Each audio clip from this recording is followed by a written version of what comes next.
Weather report right now, Stephen, outside here in Milton, Massachusetts. It is a full-blown blizzard with winds just whipping around in every direction. General Motors said that they would pick up the cost of repairing the faulty ignition switch and that owners should ask local dealerships like this one behind me for a loaner vehicle while they wait on a replacement part. AAA spokesperson tells me drivers can expect to pay more at the pump, as much as 10 cents by the end of April. The manager at Marathon Sports tells me that his store and his employees are ready for this year's 118th Boston Marathon.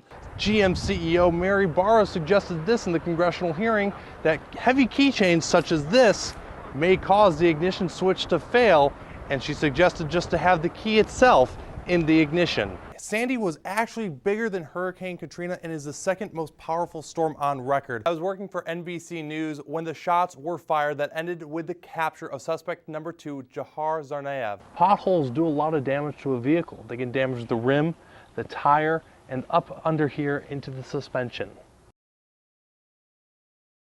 Joining us live via Skype from Milton, Massachusetts.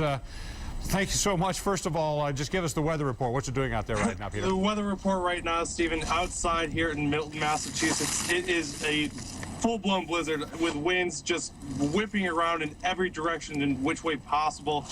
The snow totals right now, I mean, I've lost my ruler, so I can't tell you the exact amount right now. It is well over a foot of snow here in Milton, Massachusetts. NSTAR and the National Grid right now are reporting that there are 210,000 plus people without power right now in the state of Massachusetts. And there was a driving ban in effect today at 4 o'clock that has taken effect, and the law that is going on right now, and the wind is just hitting me in the face with snow, that no one can be driving after 4 o'clock this afternoon. If they are caught driving, they face up to a year in jail plus fines. Peter, you're from Grosse Pointe Farms, I pointed out. You ever seen anything like that here? The only storm that I can really remember from in Detroit was the storm in 2000 where it just knocked out Metro Airport and really disrupted Northwest Airlines, which is now part of Delta. But also the storm the day after Christmas this past year, I was driving on Woodward going up to 75, and it was extremely bad, but it was nothing comparable to this what is going on out here in Milton right now. Yeah, Peter, we've seen people clearing the shelves, stocking up, getting ready for the storm. Did you do that kind of thing? Are you all ready? I said you're hunkered down and ready to go.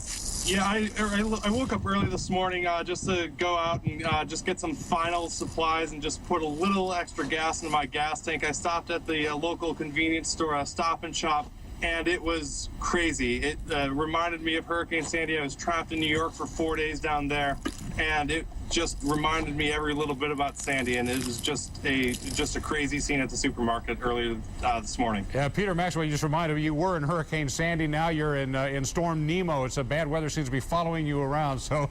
Seems to be so. All right, Peter Maxwell, we do thank you so very much, and good luck getting back to school when it starts back up again. Peter Maxwell. Thank you. Reporting for us tonight in Milton, Massachusetts. Sophomore student Callie Gray's 2009 Chevrolet Cobalt is a driving death trap.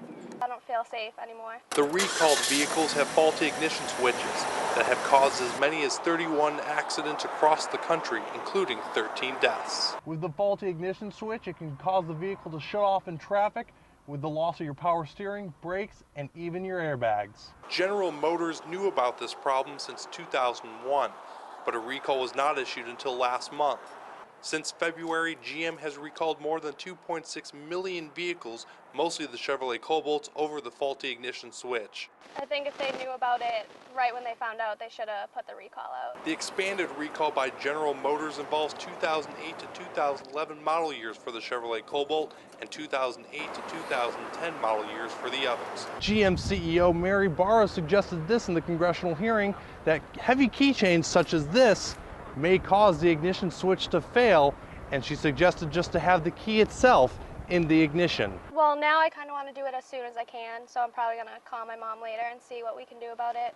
After informing Callie of the risks of having extra weight on her key while in the ignition, she removed the extra weight and is parking her car until it is fixed.